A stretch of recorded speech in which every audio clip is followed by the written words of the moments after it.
لدعم واضح من لاعبي الفريقين لهذه الظاهرة المنتشرة. من جانب آخر كذلك هناك تحية خاصة لعبد الرحيم أوهيدا من المغرب،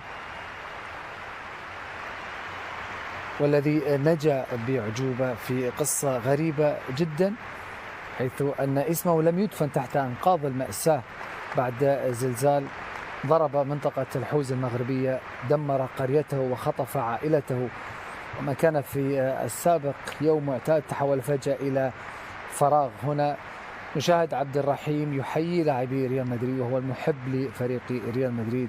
هذه القصة أثرت في المغرب وسرعان ما تجاوزت الحدود حتى وصلت إلى العاصمة الإسبانية مدريد، حيث وجد مكانا يربطه بشغفه مع كرة القدم ومع نادي ريال مدريد.